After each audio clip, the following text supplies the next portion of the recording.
लहरों में रहा गहरे में ना उतर के देखा, लहरों में रहा गहरे में ना उतर के देखा, कश्ती के मुसाफिर ने समंदर नहीं देखा। रीति में रिवाजों में पुराणों में देखा, बहारे तो बहुत देखा पर अपने अंदर कभी ना झांक कर देखा। जी हाँ प्यारे साथियों, दोस्तों, मित्रों, नमस्कार। मैं दिशांत आप सभी का लक्ष्य क्लासेस के यूट्यूब चैनल पे हार्दिक स्वागत करता हूं।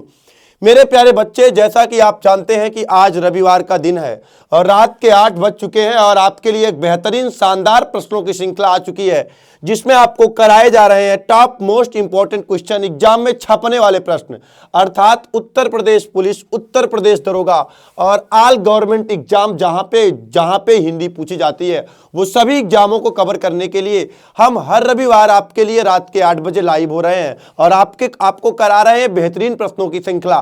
तो मेरे प्यारे बच्चे, देर ना करते हुए हम लोग अपने प्रश्नों की तरफ मूव करते हैं और एक बार हम आपसे आशा और उम्मीद करते हैं कि आप इस वीडियो को अपने साथी तक अवश्य शेयर करेंगे। तो मेरे प्यारे बच्चे, एक बार पूरी ताकत के साथ, पूरी दमदारी के साथ, झकझोर के वीडियो को दमदारी के साथ शेयर कर दीजिएगा। अपने हर साथी, दोस्त, सगे संबंधी, भाई बहन, अनुज, अग्रज, मित्र को बता दीजिए कि रात को 8 बजे आने वाली क्लास आ चुकी है। अब देर किस बात की, आइए हमारे साथ करते हैं लाजवाब, शानदार, जबरदस्त प्रश्नों की प्रैक्टिस। तो मेरे प्यारे बच्चे, प्रश्नों की श्रृंखला हम स्टार्ट करें इससे पहले हम आशा करते हैं कि एक बार आप वीडियो को शेयर कर दें। तो मेरे प्यारे बच्चे, आइएगा, एक एक प्रश्न को बारी बारी देखिएगा। सर्वप्रथम आप हमें उत्तर देंगे इन प्रश्नों का, उसके बाद हम आपके सभी प्रश्नों का जवाब देने के लिए ही आए हुए हैं। तो भैया देखिए, पहला प्रश्न लिखा गया है, चौथा विश्व हिंदी सम्मेलन कब मनाया गया? मेरे दोस्त, मेरे भाई, अभी तक 12 विश्व हिंदी सम्मेलन मनाए गए हैं। कितना भैया? 12। और ये 12 विश्व हिंदी सम्मेलन अलग अलग देशों में मनाया गया है और विश्व हिंदी सम्मेलन से उत्तर प्रदेश दरोगा में एक क्वेश्चन आना सुनिश्चित है। तो लल्ला, आपको जवाब देना है कि चौथा विश्व हिंदी सम्मेलन कब मनाया गया। तो भैया आपको हम बता दें कि ये जो चौथा विश्व हिंदी सम्मेलन है वो आपका 1993 में मनाया गया। कब मनाया गया भैया? 1993 में मनाया गया। जो आपका पहला विश्व हिंदी सम्मेलन है ये 1975 में मनाया गया। कब मनाया गया भैया? 1975 में मनाया गया। और ये कहां पे मनाया गया था भैया? ये आपके भारत में मनाया गया था और उस समय भारत की प्रधानमंत्री इंदिरा गांधी जी थी। तो भैया पहला 1975 में भारत में, और भारत के किस स्थान पे, तो आपको जानकारी के लिए बता दे लल्ला, तो नागपुर में मनाया गया था। और दूसरा जो विश्व हिंदी सम्मेलन है ये आपका 1976 में मनाया गया और ये कहां पे मनाया गया था लल्ला? तो ये आपको जानकारी के लिए बता दें तो ये आपका मॉरिशस में मनाया गया था।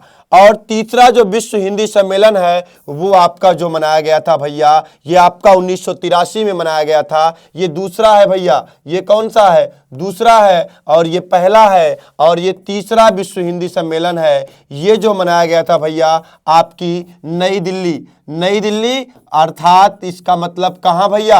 भारत में मनाया गया था, ये तीसरा वाला। और चौथा विश्व हिंदी सम्मेलन जो आपका करेक्ट जवाब है 1993 में, और यह भी आपका कहां पे मनाया गया था लल्ला? तो आपको जानकारी के लिए बता दें तो यह भी आपके मॉरिशस में मनाया गया था। तो इस तरीके से ये रहा विश्व हिंदी सम्मेलन। आपके प्रश्न का जवाब रहा, राइट आंसर रहा डी। अगले प्रश्न की तरफ मूव करते हैं लल्ला। एक एक प्रश्नों का जवाब देते रहिएगा। बहुत ही लाजवाब, शानदार प्रश्नों की श्रृंखला आपके लिए मैं लेके उपस्थित हुआ हूं। देखिए दूसरा प्रश्न क्या कह रहा है, हिंदी साहित्य के इतिहास के किस कालखंड को वीर गाथा काल भी कहा जाता है? तो लल्ला आपको बता दें कि आदिकाल को ही वीर गाथा काल के भी नाम से जानते हैं। किसको भैया? आदिकाल को ही वीर गाथा काल के भी नाम से जानते हैं। अच्छा, एक प्रश्न अगर आपसे पूछा जाए कि आदिकाल को वीर गाथा काल किसने कहा, तो आपको जवाब देना है भैया, आचार्य रामचंद्र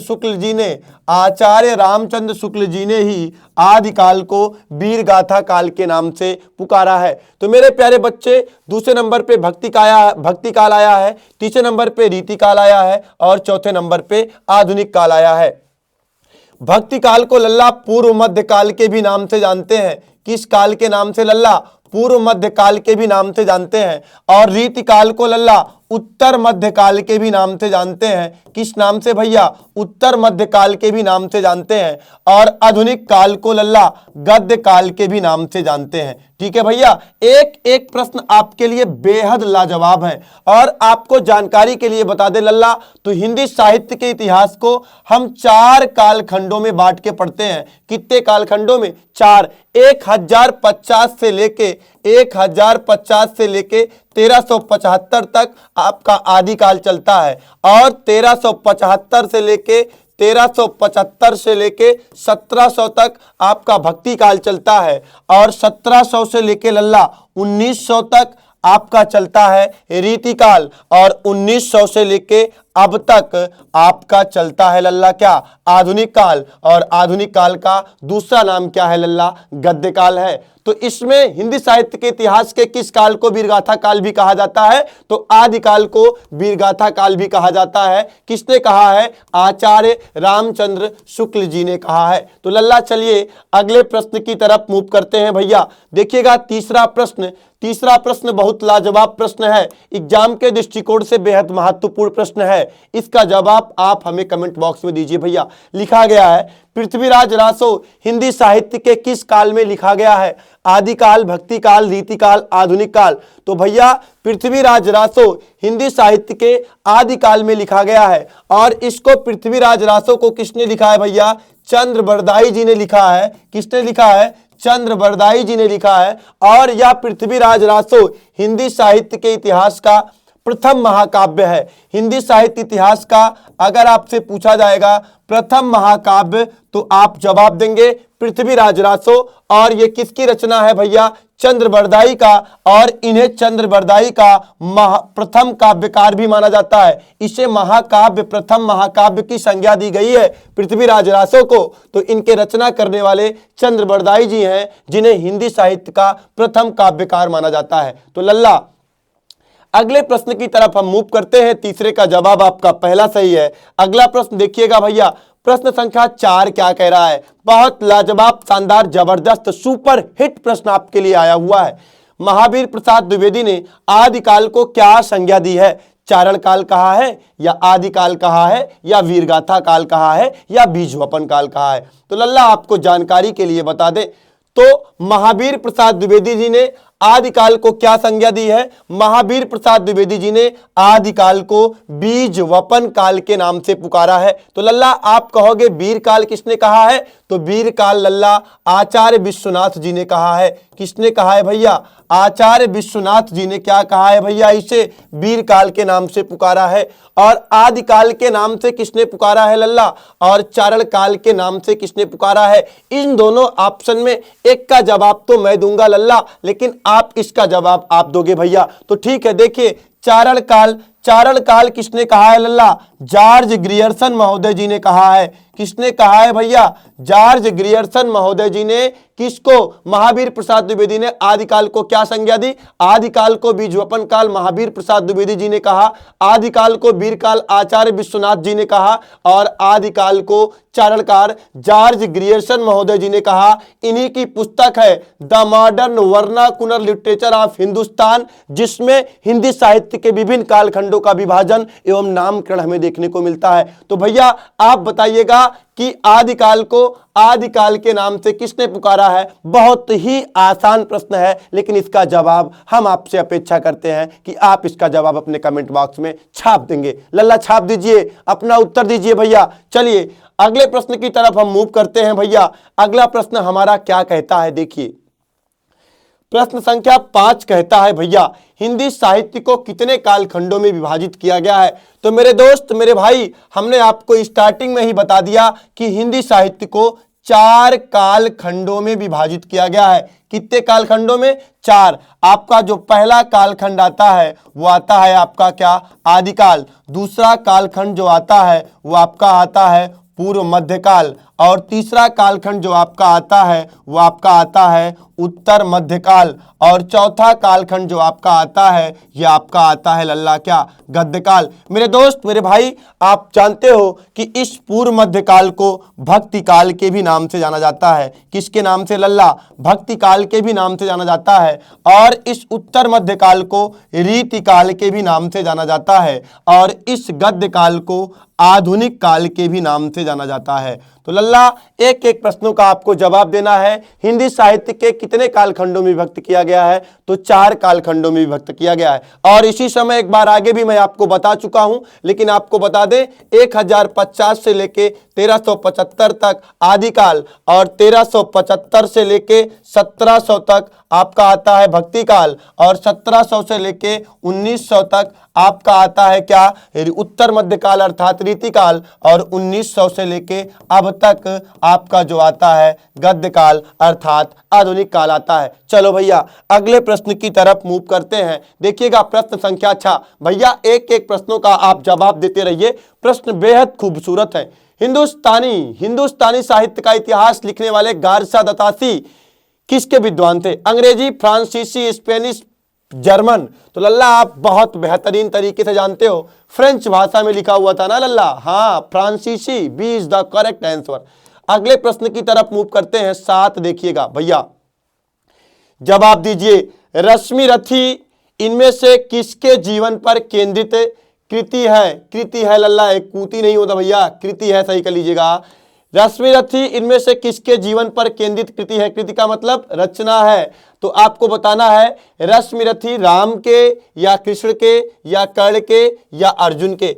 तो मेरे दोस्त मेरे भाई, रश्मि रथी का मतलब होता है जिसका अर्थ पुण्य का हो, उसे ही क्या कहा जाता है? रश्मि रथी। और रश्मि रथी किसकी रचना है? आप इसका मुझे कमेंट में आप जवाब दीजिए, रश्मि रथी किसकी रचना है? रश्मि रथी, कुरुक्षेत्र, हुंकार, ये सब किसकी रचना है भैया? दिनकर की रचनाएं हैं। किनकी? रामधारी सिंह दिनकर की रचनाएं हैं। हाँ, चलिए भैया, और आप बताइएगा ये किसके किसके जीवन पर आधारित है? तो आपको बता दें कि ये कर्ण के जीवन पे आधारित है भैया। किसके जीवन पे आधारित है? कर्ण के जीवन पे आधारित है। इसमें दुर्योधन जब जाते हैं, किसके पास जाते हैं, जब भगवान श्री कृष्ण दुर्योधन के पास जाते हैं और पांडवों की निवेदन अनुनय लेके जाते हैं और कहते हैं कि दे दीजिए, कुछ इन लोगों को भी दे दीजिए, तो उसी समय जो है जब दुर्योधन क्या कहता है, इस एक लाइन है रश्मि रथी की जो 7वें सर्ग में लिखी गई है, वर्षों तक वन में घूम घूम बाधा विघ्नों को चूम चूम, सह धूप घाम पानी पत्थर पांडव वाए कुछ और निखर, सौभाग्य न सब दिन सोता है देखो आगे क्या होता है, मैत्री की राह बताने को सबको सुमार्ग पर लाने को, दुर्योधन को समझाने को भगवान हस्तिनापुर आए, दुर्योधन को समझाने को भगवान हस्तिनापुर आए, पांडव का संदेशा लाए। क्या दो न्याय अगर तो आधा दो, इसमें भी यदि कोई बाधा हो तो दे दो, केवल 5 गांव रखो अपनी धरती तमाम, हम वही खुशी से खाएंगे पर जन पे यश उठाएंगे, दुर्योधन वा भी दे न सका आशीष समाज के ले न सका, उल्टा हरि को बांधने चला जो था असाध्य साधने चला, डगमग डगमग दिग्गज डोले भगवान को पति होकर बोले। तो मेरे प्यारे बच्चे, ये जो लाइन है ये जो है रश्मि रथी की है, और जिसका रथ पूर्ण का होता है उसे ही क्या कहा जाता है? रश्मि रथी। और ये किसके जीवन पे केंद्रित है? कर्ण के जीवन पे केंद्रित है। चलो भैया अगले प्रश्न की तरफ चलते हैं। प्रश्न संख्या 8 देखिएगा, जूही की कली कविता के लेखक कौन है? भैया जवाब दे दीजिए आप, जूही की कली कविता के लेखक कौन है? इसका जवाब हम आपसे जानना चाहते हैं भैया, जूही की कली कविता के लेखक कौन है? तो आपको जानकारी के लिए बता दें, जूही की कली कविता के लेखक निराला हैं, प्रसाद हैं, महादेवी वर्मा हैं या पंत हैं? तो जूही की कली कविता के लेखक निराला जी हैं। और जयशंकर प्रसाद जी की जो रचनाएं हैं वो आपकी आती है क्या? कामायनी आती है। क्या आती है भैया? कामायनी आती है। और आपकी क्या आती है? आंसू आती है, और आपकी क्या आती है, लहर आती है, और आपकी क्या आती है, झरना आती है, और तितली, तमाम सारी रचनाएं हैं। हाँ, अगला महादेवी वर्मा, निहार आती है, नीरजा आती है, निहार, नीरजा, दीपशिखा, यामा इत्यादि इनकी रचनाएं हैं। और इनका पूरा नाम अगर आपको जानकारी के लिए बता दें तो इनका नाम है लल्ला सुमित्रानंदन पंत। तो पंत, प्रसाद, वर्मा और निराला छायावादी युग के 4 प्रमुख स्तंभ माने जाते हैं। कौन? पंत मतलब जयशंकर प्रसाद, प्रसाद का मतलब जयशंकर प्रसाद, पंत का मतलब अभी आपको मैंने बताया ही लल्ला, और निराला का मतलब सूर्यकांत त्रिपाठी निराला, प्रसाद का मतलब जयशंकर प्रसाद, वर्मा का मतलब महादेवी वर्मा ना। हाँ, तो ये 4 प्रमुख स्तंभ किसके माने जाते हैं? छायावादी युग के माने जाते हैं। ठीक है भैया, आगे चलिएगा। पंत का मतलब सुमित्रानंदन पंत। चलो अगले प्रश्न की तरफ हम मूव करते हैं। प्रश्न संख्या 9 देखिएगा। 9 आपसे क्या कह रहा है भैया? नास्केतोपाख्यान के लेखक हैं सदल मिश्र, ईसा अल्लाह खां और लल्लूलाल, इनमें से कोई नहीं। तो आपको जानकारी के लिए बता दें तो नास्केतोपाख्यान के लेखक सदल मिश्र हैं, और ईसा अल्लाह खां ने रानी केतकी की कहानी बड़ा फेमस प्रश्न है भैया। रानी केतकी की कहानी किसकी है? ईसा अल्लाह खां। और प्रेम सागर, ये किसकी रचना है लल्ला? प्रेम सागर लल्लूलाल की है। प्रेम में लोग क्या बन जाते हैं? लल्लू बन जाते हैं। इस तरीके से आप याद रखिएगा, प्रेम सागर लल्लूलाल की रचना है। चलो भैया अगले प्रश्न की तरफ मूव करते हैं। अगला प्रश्न देखिएगा 10। महाकाव्य में होता है जीवन का खंड चित्रण होता है, जीवन का बृहत चित्र होता है, दोहा छंद होता है, उत्साह भाव होता है। तो भैया महाकाव्य में आपका क्या होता है? जीवन का बृहत चित्रण होता है। लेकिन याद रखिएगा, ये जो जीवन का बृहत चित्रण होता है इसमें या तो कोई असाधारण मनुष्य होगा, या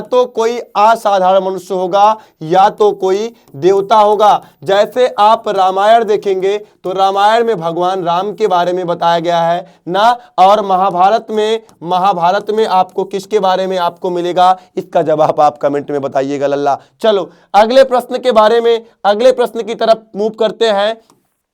प्रश्न संख्या 11 देखिएगा। निम्नलिखित में कौन सा अलंकार का भेद नहीं है? लल्ला अब आपको जवाब देना है कि कौन सा अलंकार का भेद नहीं है। अलंकार आपका 2 शब्दों से मिलके बना हुआ है लल्ला।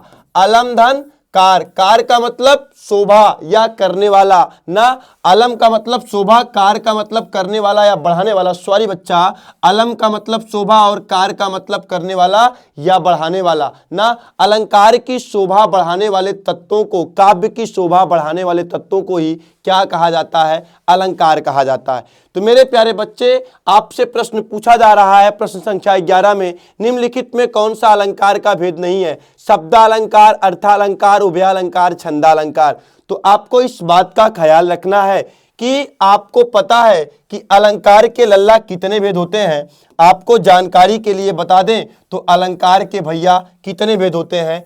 3 भेद होते हैं। पहले नंबर पे जो आपका होता है वो आपका होता है शब्दालंकार, और दूसरे नंबर पे जो आपका होता है वो आपका होता है अर्थालंकार, और तीसरे नंबर पे जो आपका होता है वो आपका होता है उभयालंकार। ठीक है भैया, जब काव्य की शोभा शब्द के माध्यम से बढ़ाई जाती है तो वहां पे शब्दालंकार होता है। जब काव्य की शोभा अर्थ के माध्यम से बढ़ाई जाती है तो वहां पे अर्थालंकार होता है। और जब काव्य की शोभा, उभय का मतलब होता है दोनों के माध्यम से, अर्थात शब्द और अर्थ दोनों के माध्यम से बढ़ाई जाती है तो वहां पे उभयालंकार होता है। तो उभयालंकार प्रकार है, शब्दालंकार प्रकार है, अर्थालंकार प्रकार है, लेकिन छंदालंकार प्रकार नहीं है। और यही प्रश्न पूछ रहा है कि अलंकार का भेद नहीं है। जब नहीं पूछ रहा है लल्ला तो कौन सा भेद नहीं है? आपका B is the correct answer. चलो भैया अगले प्रश्न की तरफ मूव करते हैं। प्रश्न संख्या 12 देखिएगा।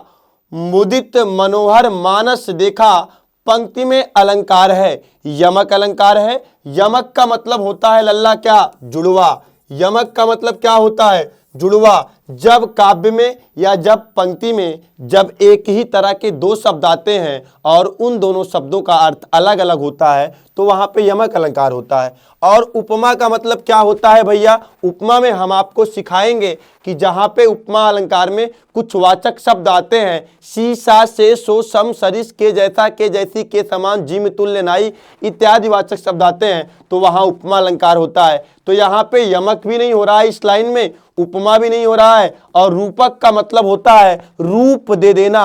और इसकी जो खास पहचान है कि रूपक अलंकार में आपको हाइफन चिन्ह बीच में मिलेगा, या इसी को आप क्या बोलते हो? योजक चिन्ह बोलते हो। ऐसा कुछ हो रहा है नहीं। अच्छा, कौन सा बचा हुआ है? अनुप्रास अलंकार आपका सही है। जहां पर एक ही वर्णों की आवृत्ति बार बार होती है वहां पे कौन सा अलंकार होता है? अनुप्रास अलंकार होता है। जैसे चंदू के चाचा ने चंदू की चाची को चांदपुर चौराहे पे चांदी के चम्मच से चटनी चटाया था, यहाँ पे कौन सा अलंकार है? अनुप्रास अलंकार है। जैसे रघुपति राघव राजा राम, कौन सा अलंकार है? अनुप्रास अलंकार है। तरानी तंजा तर तमाल तरुवर बहुछाए, कौन सा अलंकार है? अनुप्रास अलंकार है। चलो भैया अगले प्रश्न की तरफ मूव करते हैं। तेरा देखिएगा, रिझी रिझी राहसी राहसी हंसी हंसी उठे सांसे भरी आंसू भरी कहत दई दई। उपरोक्त पंक्ति में कौन सा अलंकार निहित है? लल्ला आपको जवाब देना है। अनुप्रास अलंकार है, यमक है, उपमा है, रूपक है। तो सबके बारे में मैं आपको बता चुका हूं लल्ला। तो यहाँ पे कौन सा अलंकार है? अनुप्रास अलंकार है। अगले प्रश्न की तरफ हम मूव करते हैं। 14 देखिएगा, कबीरा सोई पीर है जे जाने पर पीर पे पर पीर न जानई जो काफिर बेपीर। देखिए भैया यहाँ पे पीर शब्द कई बार आया है, और जहां पर एक ही शब्द एक से अधिक बार आए परंतु उसका अर्थ अलग अलग हो तो वहां पे कौन सा अलंकार होता है लल्ला? यमक अलंकार होता है। कौन सा अलंकार होता है? यमक अलंकार। तो कबीरा सोई पीर है जे जाने पर पीर, यहाँ पे भी पीर आया है, यहाँ पे भी पीर आया है। जे जाने पर पीर, जे पर पीर ना जानई के काफिर बेपीर, यहाँ पे भी पीर आया है लल्ला। तो यहाँ पे कौन सा अलंकार है भैया? यमक अलंकार है। और श्लेष अलंकार, श्लेष का मतलब होता है चिपका हुआ। श्लेष का मतलब क्या होता है भैया? चिपका हुआ। जहां पर किसी पंक्ति में कोई शब्द एक ही बार आए लेकिन प्रसंगानुसार उसका अर्थ अलग अलग हो तो वहां पे कौन सा अलंकार होता है? श्लेष अलंकार होता है। अगले प्रश्न की तरफ हम मूव करते हैं भैया। अगला प्रश्न संख्या 15 देखिएगा, सजना है मुझे सजना के लिए किस अलंकार का प्रयोग हुआ है? लल्ला अभी आपको मैंने बताया, जिस पंक्ति में एक ही शब्द एक से अधिक बार आए परंतु उसका अर्थ क्या हो? अलग अलग हो। सजना है, एक सजना का मतलब तो तैयार होना होता है, श्रृंगार करना होता है, और दूसरे सजना का मतलब कहां से होता है लल्ला? पति परमेश्वर से होता है, पति से होता है। तो जहां पर जिस पंक्ति में एक ही शब्द एक से अधिक बार आए परंतु उसका अर्थ अलग अलग हो तो वहां पे कौन सा अलंकार होता है? यमक अलंकार होता है। और अनुप्रास अलंकार तो आप जानते ही हो, छेका अनुप्रास, वृत्त्या अनुप्रास, लाटा अनुप्रास, सुत्या अनुप्रास, सब अनुप्रास अलंकार के क्या होते हैं लल्ला? प्रकार होते हैं। और रूपक का मतलब होता है, रूपक का शाब्दिक अर्थ होता है रूप दे देना। क्या होता है लल्ला? रूप दे देना। अगले प्रश्न की तरफ हम मूव करते हैं। प्रश्न संख्या 16 देखिएगा, जहां एक शब्द के साथ अनेक अर्थ चिपके रहते हैं वहां कौन सा अलंकार होता है? लल्ला अभी आपको मैंने स्टार्टिंग में बताया, अभी शुरुआत में यही इसके पहले प्रश्न में बताया कि एक ही शब्द अनेक ही अर्थ था, मतलब श्लेष का मतलब होता है चिपका हुआ। तो यहाँ पे लिखा गया है जहां एक शब्द के साथ अनेक अर्थ चिपके रहते हैं वहां पे कौन सा अलंकार होता है? श्लेष अलंकार होता है। वक्रोक्ति का मतलब होता है लल्ला वक्रधन उक्ति, वक्रधन उक्ति। वक्र का मतलब होता है लल्ला टेढ़ा, और उक्ति का मतलब क्या होता है लल्ला? कथन। जब वक्ता द्वारा कहे गए कथन को श्रोता जानबूझकर टेढ़ा समझ लेता है तो वहां पे कौन सा अलंकार होता है लल्ला? वक्रोक्ति अलंकार। एग्जाम्पल के माध्यम से हम बात करें लल्ला तो कहा जाता है को तुम अहम घनश्याम तो वर्षों कित जाए। तमाम सारे ऐसे एग्जाम्पल हैं लल्ला। अगले प्रश्न की तरफ हम मूव करते हैं। प्रश्न संख्या देखिएगा 17, रहीमन पानी राखिए बिन पानी सब सून, पानी गए न उबरे मोती मानुष चून। इस दोहे में कौन सा अलंकार है? लल्ला आपको जवाब देना है। देखिए, रहीमन पानी राखिए बिन पानी सब सून, पानी गए न उबरे मोती मानुष चून। तो लल्ला यहाँ पे जो पानी शब्द आया है इसका लल्ला कितना अर्थ है जानते हो? 3 के संदर्भ में अर्थ है। पानी गए न उबरे मोती मानुष चून।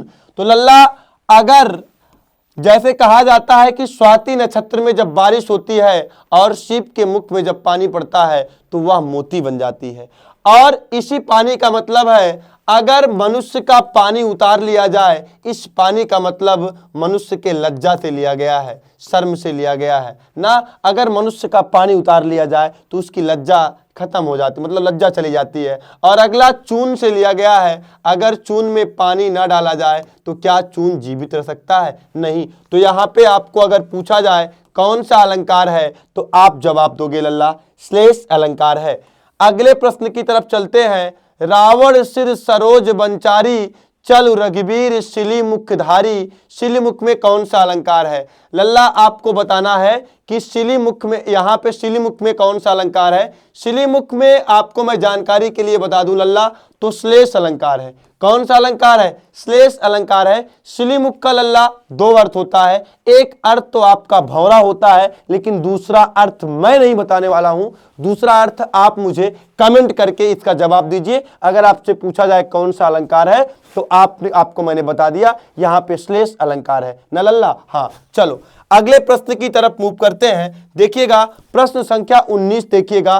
विप्सा अलंकार के दूसरे किस नाम से जाना जाता है? तो लल्ला आपको बताना है कि विप्सा अलंकार को पूर्वोपमा अलंकार, लुप्तोपमा अलंकार, प्रश्न अलंकार और पुनरुक्ति प्रकाश अलंकार। तो इस विप्सा अलंकार को पुनरुक्ति प्रकाश अलंकार के नाम से जाना जाता है, और यह पूर्वोपमा और लुप्तोपमा यह उपमा अलंकार के ही क्या होते हैं? भेद होते हैं। उपमा अलंकार के ही आपको प्रकार में बताया जाता है जिसमें सभी चीजें मौजूद हो। उपमेय, उपमान, वाचक शब्द और साधारण गुणधर्म, जिसमें सब चीजें मौजूद होती हैं उसे पूर्वोपमा अलंकार कहा जाता है, और जिसमें एक गायब हो जाएगा उसे लुप्तोपमा अलंकार कहा जाएगा। ठीक है भैया, आगे चलिएगा अगले प्रश्न की तरफ मूव करते हैं। प्रश्न संख्या 20 देखिएगा। निम्नलिखित में कौन सा शब्द अलंकार नहीं है? आपको जवाब देना है श्लेष, विप्सा, उपमा, वक्रोक्ति। तो लल्ला आपका अनुप्रास अलंकार भी आपका किसके अंतर्गत आता है? लल्ला आपका जो अनुप्रास अलंकार होता है ये शब्द अलंकार के अंतर्गत आता है। किसके अलंकार के अंतर्गत आता है लल्ला? शब्द अलंकार के अंतर्गत आता है। और आपका जो यमक होता है, यमक भी आपका शब्द अलंकार के अंतर्गत आता है, और जो आपका श्लेष होता है वह भी आपका शब्द अलंकार के अंतर्गत आता है, और जो आपका वक्रोक्ति होता है यह भी आपका शब्द अलंकार के अंतर्गत आता है, और जो आपका विप्सा होता है इसी का दूसरा नाम पुनरुक्ति प्रकाश है, यह भी शब्द अलंकार के अंतर्गत आता है। वक्रोक्ति भी आता है, विप्सा भी आता है, श्लेष भी आता है। जो नहीं आता है वो क्या नहीं आता है? उपमा अलंकार। उपमा अलंकार आपका किसके अंतर्गत आता है लल्ला? अर्थालंकार के अंतर्गत आपका क्या आता है? उपमा अलंकार आता है। ठीक है भैया, चलो अगले प्रश्न की तरफ हम मूव करते हैं। भैया आप अपने प्रश्नों का जवाब हमें कमेंट के माध्यम से देते रहिए, और आखिरी में आप मुझे जरूर बताइएगा कि आपका कितना प्रश्न सही हो पाया है। तो लल्ला एक बार अगर वीडियो को आप दमदारी के साथ शेयर कर देंगे तो आपके और भी अन्य साथी, दोस्त, सगे संबंधी, भाई बहन, अनुजग्रह जुड़ जाएंगे और वो भी इस क्लास का लाभ उठा पाएंगे। चलिए भैया, बहुत लाजवाब प्रश्न है, सारे प्रश्न प्रीवियस ईयर रखे गए हैं। छाया है माथे पर आशीर्वाद सा, पंक्ति में प्रयुक्त कौन सा अलंकार है? पहचाने। देखिए पहचान के लिए आपको हम ऐसा तरीका बता रहे हैं, रामबाण तरीका बता रहे हैं। उपमा है, अनुप्रास है, पुनरुक्ति है, श्लेष है। तो आपको पता है कि श्लेष का मतलब चिपका हुआ एक ही शब्द अनेक ही अर्थ था, और अनुप्रास में जहां पर एक ही वर्ण की आवृत्ति बार बार हो वहां पे अनुप्रास अलंकार होता है। उपमा का मतलब क्या होता है? उपधन मां। उपमा का मतलब क्या होता है? उपधन मां। उप का मतलब होता है क्या? समीप, और मां का मतलब क्या होता है? तुलना। समीप की चीजों को तुलना करना ही क्या कहलाता है? उपमा। और उपमा अलंकार की जो मास्टर ट्रिक है, उपमा अलंकार की जो मास्टर ट्रिक है, जो आपकी हर जगह पे काम आएगी, ये आप वाचक शब्द याद रखिएगा। सी, सा, से, सो, सम, सरिस। बोलो मेरे साथ, सी सा से सो सम सरिस के जैसा के जैसी के समान जिम तुल्य नाई इत्यादि वाचक शब्द आते हैं तो वहां पे कौन सा अलंकार होता है भैया? उपमा अलंकार। सा आया है ना, कौन सा अलंकार है? उपमा अलंकार। D is the right answer. अगले प्रश्न की तरफ मूव करते हैं भैया। 22 देखिएगा। पीपर पात सरिस मंडोला में मन क्या है? आपको जवाब देना है कि पीपर पात सरिस मंडोला में मन क्या है। ये जो भैया पीपर पात लिखा गया है ये क्या है? सरिस क्या है? मन क्या है? और डोला क्या है? आपको जानकारी के लिए बता दे, जो चीजें आपके नजदीक होंगी, जो चीजें आपके पास होंगी उसे उपमेय कहा जाएगा। जो चीजें दूर होंगी उसे क्या कहा जाएगा लल्ला? उपमान कहा जाएगा। और जो गुण दोनों में विद्यमान होगा उसे साधारण गुणधर्म कहा जाएगा। क्या कहा जाएगा लल्ला? साधारण गुणधर्म कहा जाएगा। और जो सीसा सेसो समसरिस के जैसा के जैसी के समान जिमतुल्य नाई होगा इसे क्या कहा जाएगा लल्ला? वाचक शब्द कहा जाएगा। तो देखिए पीपर पात सरिस मन डोला, पीपर का पत्ता मन की तरह डोलता रहता है, डोलने का काम दोनों में हो रहा है तो ये क्या है लल्ला? ये आपका साधारण गुणधर्म है। ये क्या है भैया? आपका साधारण गुणधर्म है। और मन आपके पास है, जो आपके पास है, जो नजदीक है उसे क्या बोलोगे आप? उपमेय बोलोगे। जो नजदीक है उसे उपमेय बोलोगे। पीपल का पत्ता दूर है तो इसे आप क्या बोलोगे? उपमान बोलोगे। और सरिस के जैसा के जैसी के समान ये वाचक शब्द है आपका। तो पीपर पात सरिस मंडोला में मन क्या है? मन आपके पास है, नजदीक है, तो मन यहाँ पे अपने आप में क्या है लल्ला? उपमेय है। तो कौन सा जवाब सही है?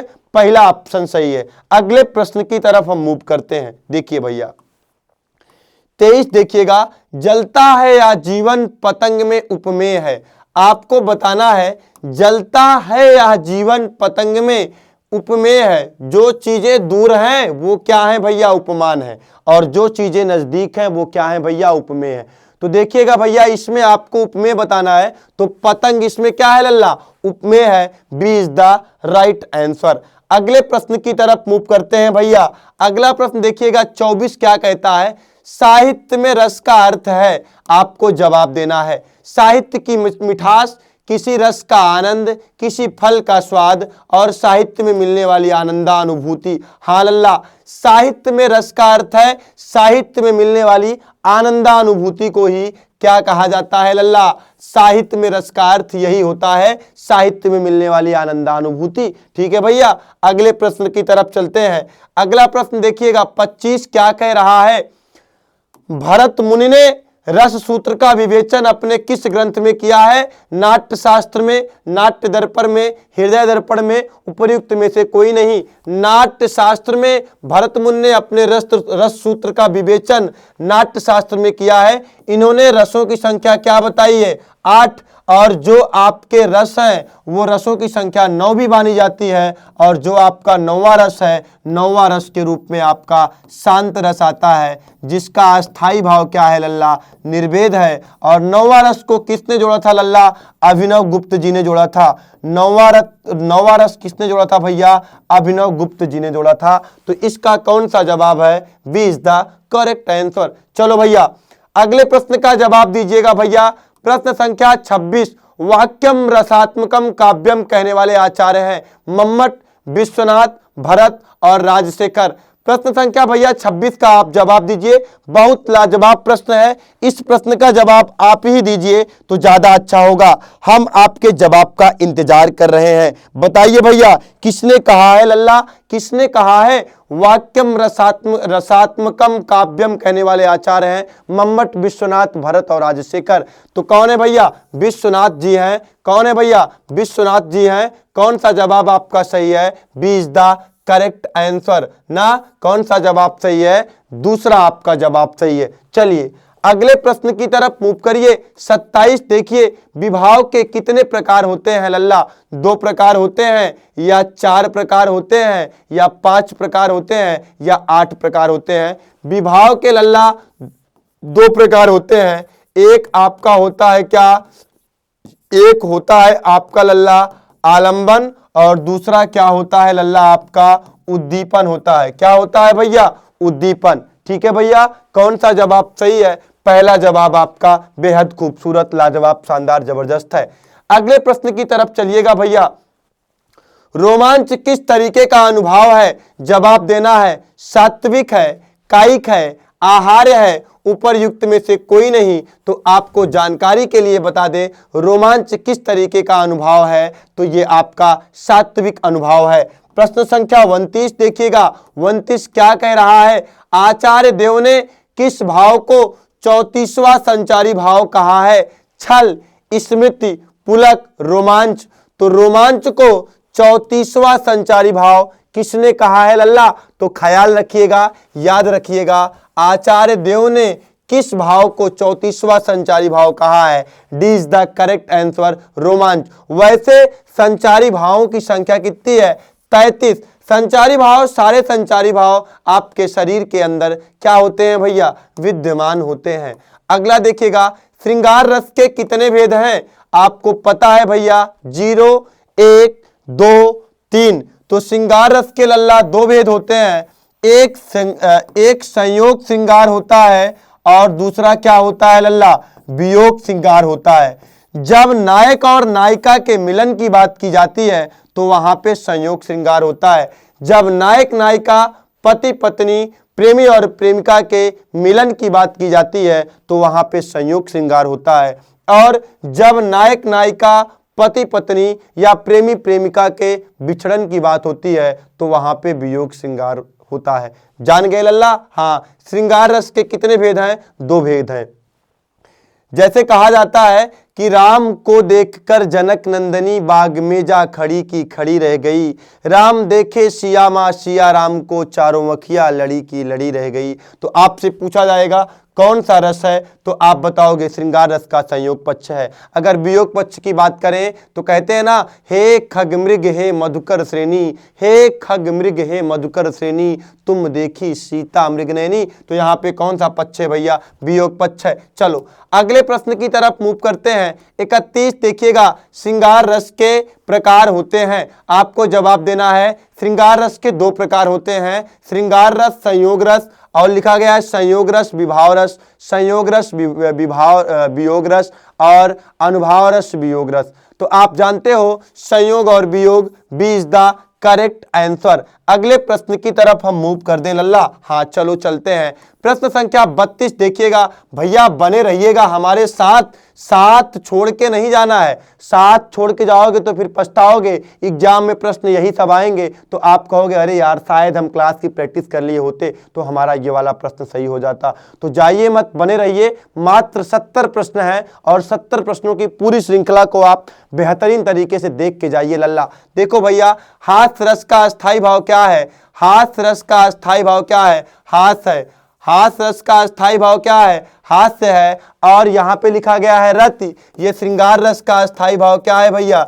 रति है। और रौद्र रस का अस्थाई भाव और विभत्स रस का अस्थाई भाव आप बताइएगा, कमेंट करके आप मुझे बताइए भैया कि इसका अस्थाई भाव क्या है, ठीक है, या किस रस के अस्थाई भाव हैं। बताइए भैया, इन सब का जवाब आप कमेंट बॉक्स में दीजिए। बहुत आसान है, बहुत ही ज़्यादा आसान है। अगर इन प्रश्नों का जवाब आप नहीं दे पाएंगे तो समझ लीजिए आपने अभी पढ़ा ही नहीं है। चलो भैया अगले प्रश्न की तरफ मूव करते हैं। प्रश्न संख्या 33 देखिएगा। वीर रस का अस्थाई भाव है, आपको जवाब देना है। वीर रस का अस्थाई भाव है शोक है? नहीं। करुण रस का अस्थाई भाव क्या है? शोक है। भय है? बताइए, भय भी नहीं है। भय भी नहीं है भैया, किसका है? उत्साह है। हाँ, वीर रस का अस्थाई भाव क्या है? उत्साह है। और शांत रस का अस्थाई भाव क्या है लल्ला? निर्वेद है। वीर रस का अस्थाई भाव क्या है? उत्साह है। रणवीर चौकड़ी भर भर के चेतक बन गया निराला था, राणा प्रताप के घोड़े से पड़ गया हवा का पाला था।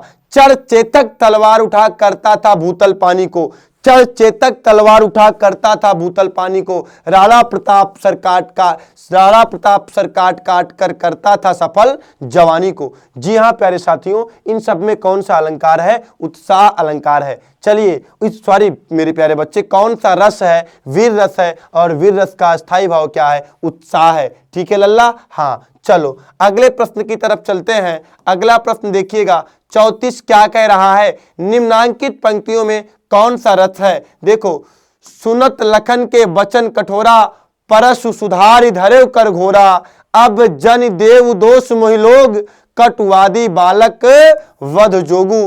भैया कौन सा अलंकार है? ये सीता माता के स्वयंवर की घटना है। ये सीता माता के स्वयंवर की घटना है। उस समय भगवान परशुराम जी आते हैं और काफी सारे गुस्से में रहते हैं, तो कहते हैं सुनत लखन के वचन कठोरा।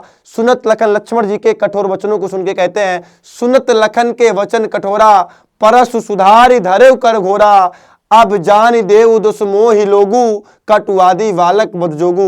तो कौन सा रस है? तो हाँ भैया, कौन सा रस है? तो रौद्र रस है। रौद्र रस का अस्थाई भाव क्या होता है लल्ला? क्रोध होता है। क्या होता है लल्ला? क्रोध होता है। चलो भैया अगले प्रश्न की तरफ आप कहो तो हम मूव कर दे। विभत्स रस का अस्थाई भाव क्या होता है लल्ला? जुगुप्सा या घृणा होता है। क्या होता है भैया? जुगुप्सा या घृणा होता है। क्या होता है भैया? घृणा होता है ना। हाँ, आगे चलते हैं भैया। और वीर रस का अस्थाई भाव क्या है? वीर रस का अस्थाई भाव आपका उत्साह है। आगे आपको बताया ही गया है। देखो भैया प्रश्न संख्या 35 देखिएगा। बोरें सबे रघुवंश कुठार, किधार में बारन बज सरथहीं, बान की वायु उड़ान के लक्षण, लक्ष्य करो अहिरा समरथहीं। इन काव्य पंक्तियों में कौन सा रस है? रौद्र रस है या भयानक रस है या विभत्स रस है या वीर रस है? तो लल्ला इस पंक्ति में कौन सा रस है, इसका आपको जवाब देना है। आप बताइए भैया कौन सा रस है? रौद्र रस है या भयानक रस है, विभत्स रस है, वीर रस है? तो इस भी पंक्ति में लल्ला कौन सा रस है? तो आपको जानकारी के लिए बता दें, इसमें भी कौन सा रस है लल्ला? रौद्र रस है। और रौद्र रस का अस्थाई भाव क्या होता है ये आप आगे ही जान चुके हो भैया। प्रश्न संख्या 36 देखिएगा।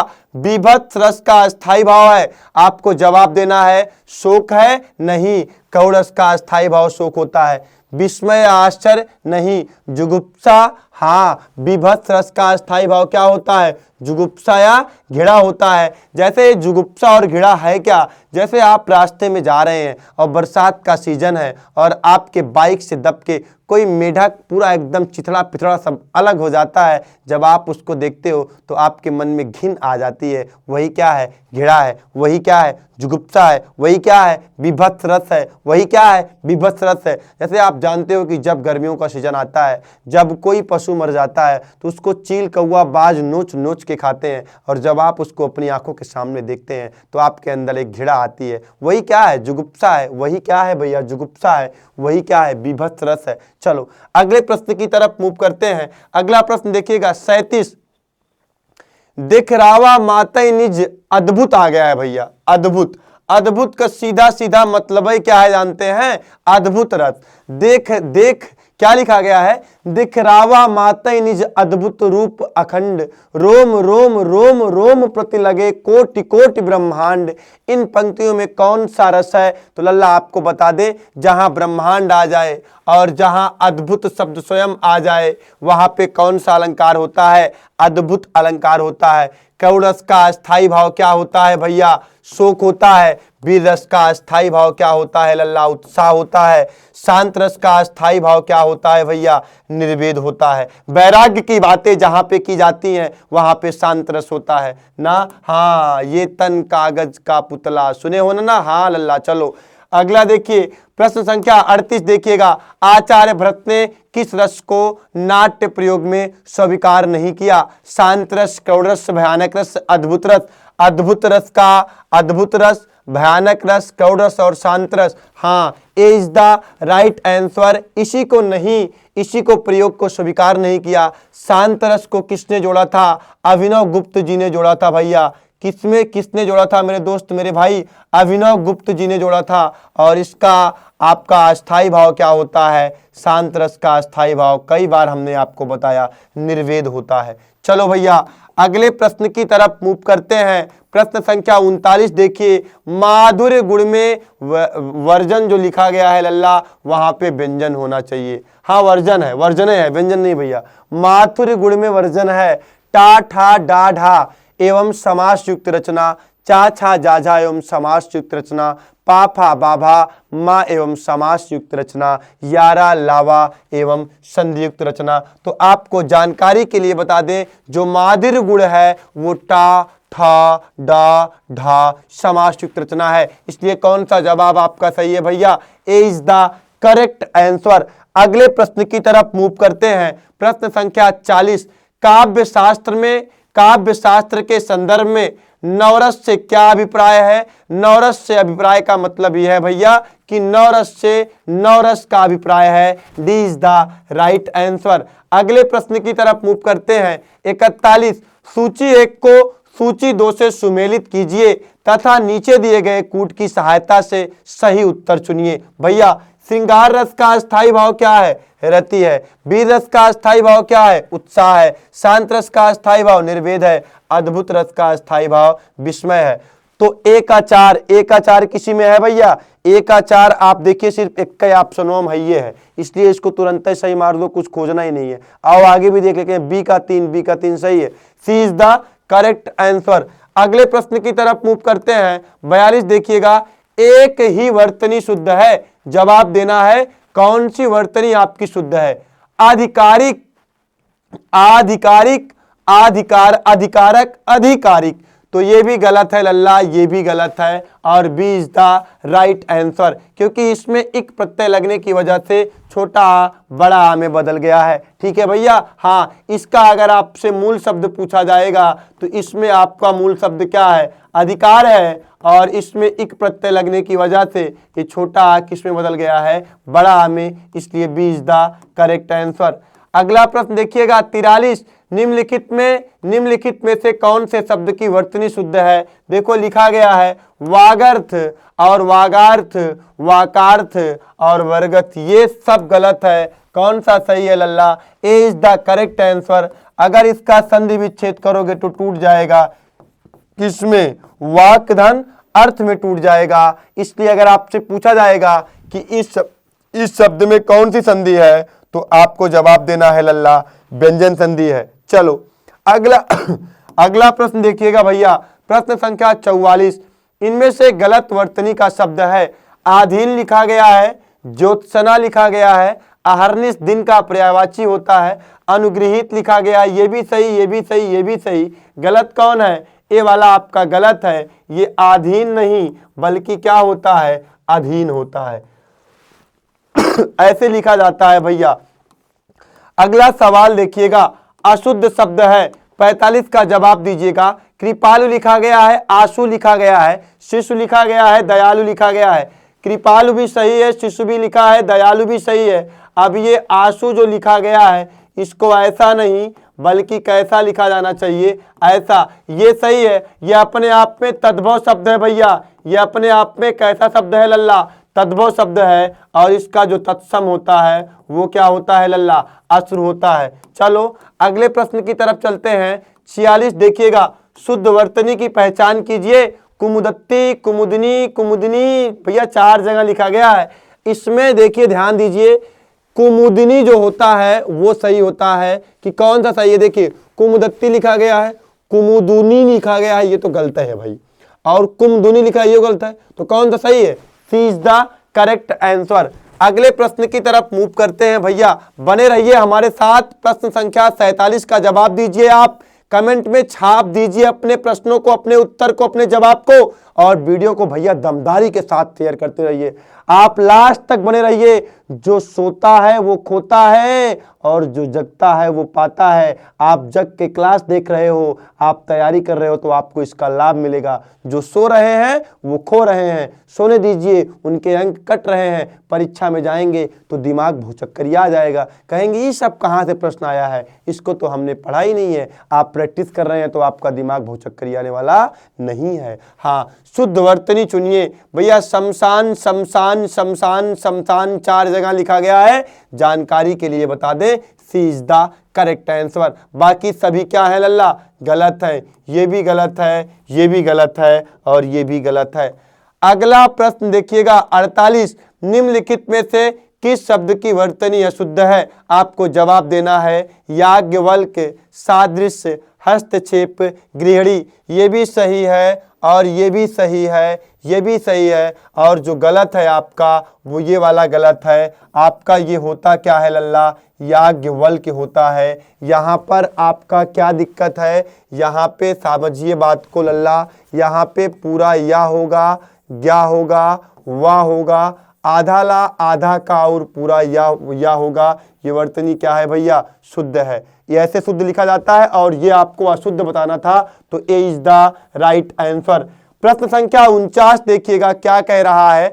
निम्नलिखित में से संज्ञा शब्द है यह, जीना और पहोड़ पुराना। ये लल्ला पहोड़ नहीं, ये आपके टाइपिंग में गलती है लल्ला हमारे, तो ये यहाँ पे पहोड़ नहीं होना चाहिए भैया, बल्कि यहाँ पे क्या है लल्ला? यहाँ पे क्या होना चाहिए लल्ला? पहाड़ होना चाहिए। और आपको जवाब देना है संज्ञा शब्द है, या तो आपका क्या है लल्ला? सर्वनाम है, या आपका क्या है? जीना मरना आपका क्या है लल्ला? क्रिया है, और पुराना नया पुराना आपका क्या है लल्ला? विशेषण है। क्या है लल्ला? विशेषण है। और पहाड़ आपका क्या है भैया? पहाड़ अपने आप में क्या है भैया? संज्ञा है। तो सी इज द करेक्ट आंसर। अगले प्रश्न की तरफ मूव करते हैं। 50 आ गए भाई, हाफ सेंचुरी आ गई भाई, पूरे 50 आ गए। संज्ञा का भेद नहीं होता है, व्यक्तिवाचक संज्ञा, जातिवाचक संज्ञा, निष्वाचक संज्ञा और भाववाचक संज्ञा। तो लल्ला ये संज्ञा का कोई भेद नहीं है। संज्ञा के आपके 5 भेद होते हैं। पहला जो आपका होता है वो क्या होता है लल्ला? व्यक्तिवाचक संज्ञा। और दूसरा आपका जो होता है वो आपका होता है जातिवाचक संज्ञा। तीसरा जो आपका होता है वह आपका होता है समूहवाचक संज्ञा। और चौथा जो आपका होता है वह आपका होता है द्रव्यवाचक संज्ञा। और पांचवा जो आपका होता है लल्ला वो आपका क्या होता है लल्ला?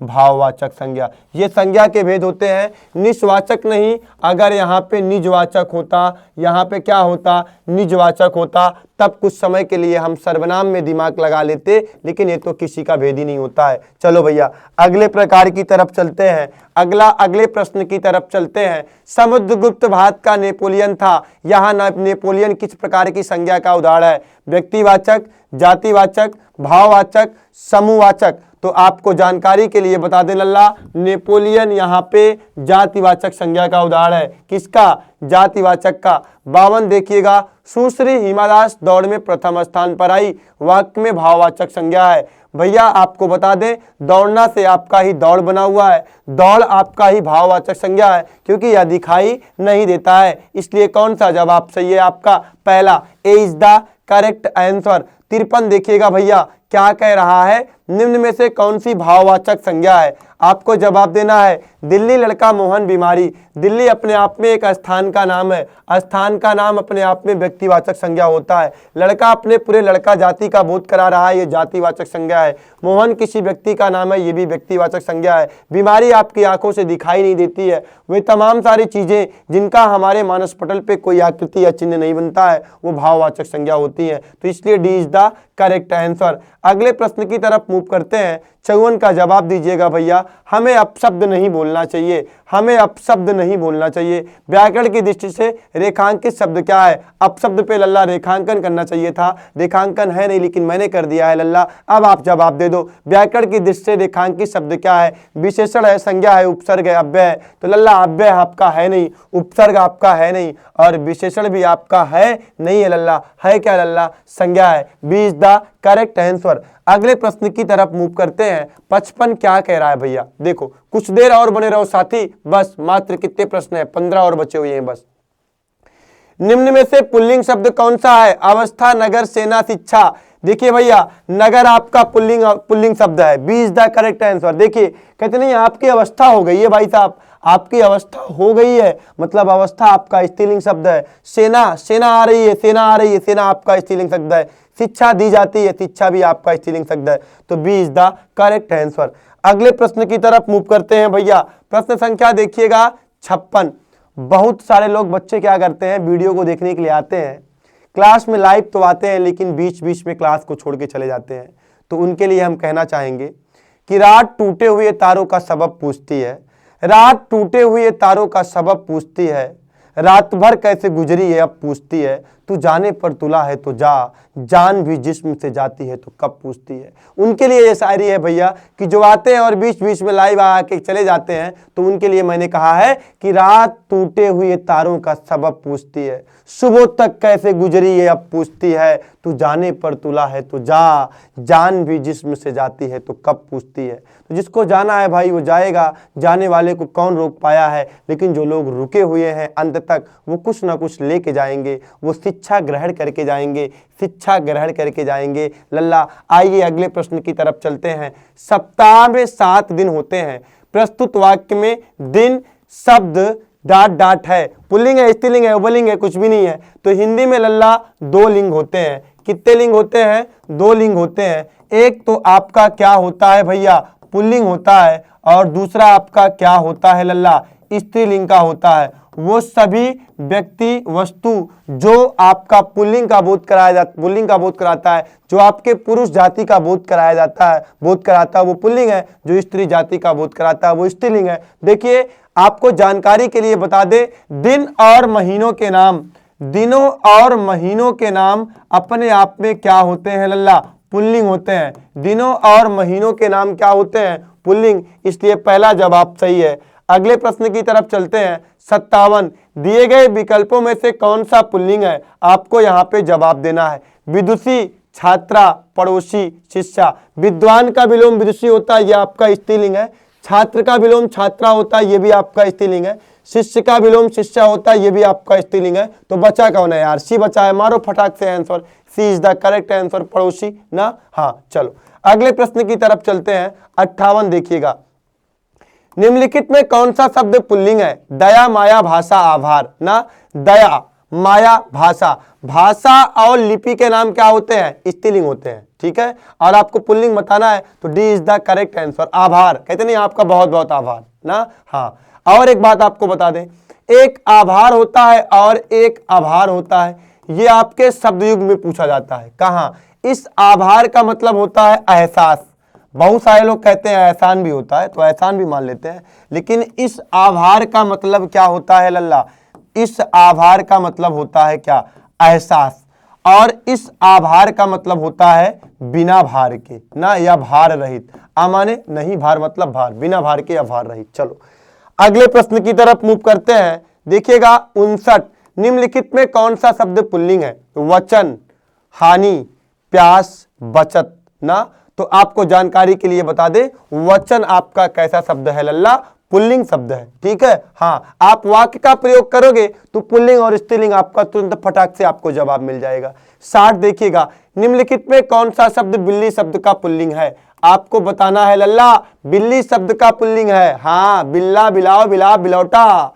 तो बता दे जानकारी के लिए लल्ला, ये बिल्ला भी होता है और बिलाव भी होता है, ए और बी दोनों ऑप्शन सही है, ए एंड बी दोनों ऑप्शन सही है। चलो अगले प्रश्न की तरफ मूव करते हैं। अगला प्रश्न देखिएगा 61 क्या कह रहा है, इनमें स्त्रीलिंग शब्द कौन सा है, आपको जवाब देना है कि इसमें स्त्रीलिंग शब्द कौन सा है। पर्वत, ख्याति, मोती, पत्थर, भेड़िया। देखो पर्वत कहता शीश उठाकर तुम भी ऊंचे बन जाओ ना, पर्वत पुल्लिंग है। आपकी ख्याति बहुत दूर दूर तक फैली हुई है ना, आपकी ख्याति ना, ख्याति भी आपका क्या है, पुल्लिंग है। मोती चमक रहा है, क्या कर रहा है, मोती चमक रहा है, चम चम चम चम। पत्थर फेंकते हैं ना, भेड़िया आपका क्या है भैया, इनमें से स्त्रीलिंग शब्द कौन सा है, तो आपका इज द करेक्ट आंसर, ठीक है। अगले प्रश्न की तरफ मूव करिए। प्रश्न संख्या देखिएगा 62, इनमें से कौन सा शब्द स्त्रीलिंग है, जवाब दीजिए भैया। अजवायन, पराठा, टोप, रसगुल्ला। रसगुल्ला खाया जाता है, टोप उतारा जाता है, पराठा गर्मा गर्म खाया जाता है, अजवायन आपका मसाले का नाम है, ये आपका स्त्रीलिंग है, ठीक है, इज द करेक्ट आंसर। अगले प्रश्न की तरफ चलो भैया। 63 निम्नलिखित में से कौन सा शब्द स्त्रीलिंग नहीं है, आपको जवाब देना है कौन सा शब्द स्त्रीलिंग नहीं है। संतान, सवारी, बुलबुल, गंगा ना। हाँ बताइए, सवारी, बुलबुल, Ganga is the right answer ना, संतान। चलिए अगले प्रश्न की तरफ मूव करते हैं। प्रश्न संख्या देखिएगा 64, स्त्री शब्द का बहुवचन बताइए। स्त्रियों या स्त्रियां या स्त्रियाएं या स्त्री, बताइए लल्ला। प्रश्न संख्या 64 का आप जवाब दीजिए, मैं आपके प्रश्न का इंतजार कर रहा हूं भैया। हाँ, तो आपको बता दें इसका जो सही जवाब है वो क्या होता है, स्त्रियां। B is the right answer. इसमें कुछ बताने लायक नहीं है लल्ला, इसलिए बहुत ज्यादा बातें नहीं कर रहे हैं।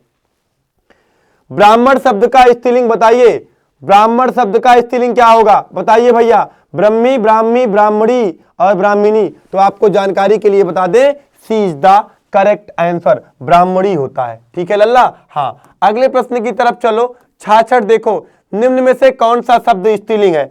लल्ला जवाब दीजिए, कौन सा शब्द आपका स्त्रीलिंग है? सौभाग्य, सुंदरता, काव्य, चंद्र। चलो भाई बताओ स्त्रीलिंग। चंद्र तो आप तो जानते हो, चंदा मामा चांद का नाम है ना, ये तो पुल्लिंग है। काव्य पढ़ने में अच्छा लगता है यार। यार सौभाग्य है आपका कि आप पढ़ रहे हो, आप क्लास ले रहे हो, ये भी तो आपका सौभाग्य है। और हमारा परम सौभाग्य है कि हम आप जैसे बच्चों के साथ जुड़ के आपको लाइव पढ़ा रहे हैं। और साथ में ये सुंदरता आपका स्त्रीलिंग है। B is the correct answer, क्योंकि जितने लोग वीडियो देख रहे हैं, जितने लोग लाइव हैं, वो सारे लोग बहुत सुंदर हैं। इनको भगवान ने बहुत सुंदर बनाया हुआ है ना। हाँ, अगला देखो 67। 67 क्या कह रहा है? दिए गए विकल्पों में से विधुर शब्द का स्त्रीलिंग कौन सा है? तो जानकारी के लिए आपको बता दें लल्ला, विधवा, विधुरनी और विधुराइन। तो ए इज द करेक्ट आंसर। जिसका पति मर गया हो उसे क्या बोलते हैं लल्ला? विधवा, जिसका पति जीवित ना हो ना। हाँ चलो अगले प्रश्न की तरफ चलते हैं। 68 दिए गए विकल्पों में से पंडित शब्द का स्त्रीलिंग कौन सा है? पंडित, पत्नी ना, हाँ, पंडिती, हाँ, पंडिताइन, हाँ, पंडिती। चलो सी इज द राइट आंसर। कौन नहीं जानता इसको? इसको कौन नहीं जानता भाई? बता दो जरा भाई, इसको कौन नहीं जानता? सब जानते हैं भाई। अगला देखो, निम्न में से कौन से शब्दों का विकल्प स्त्रीलिंग में नहीं आता है? ठीक है लल्ला, हाँ बताओ। गंगा, यमुना, जानते हो कि नदियों के नाम क्या होते हैं? स्त्रीलिंग ना, लेकिन कुछ अपवाद भी हैं। सोन, ब्रह्मपुत्र, ये क्या है? पुल्लिंग होते हैं। तो गंगा यमुना आपका स्त्रीलिंग है। पंजाबी, बंगाली भाषाओं के नाम भी क्या होते हैं? बोली एवं भाषा के नाम क्या होते हैं? स्त्रीलिंग होते हैं ना। पंजाबी, बंगाली ये भी आपका क्या है? स्त्रीलिंग है। और स्त्रीलिंग में नहीं आता वो बताना है आपको।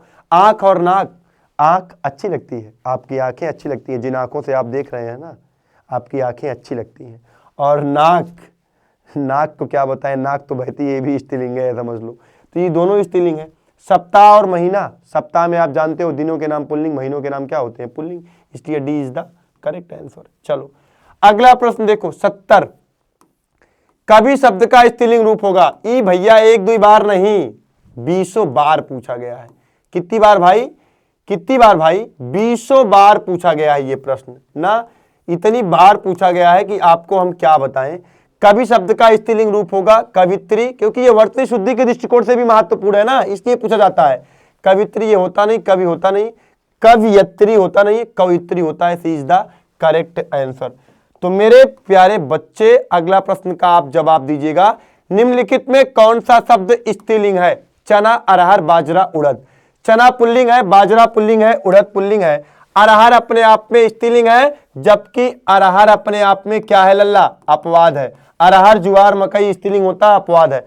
तो मेरे दोस्त, मेरे भाई, आज के लिए इतना ही। सब कुछ खत्म, सब कुछ तय कर दिया गया है।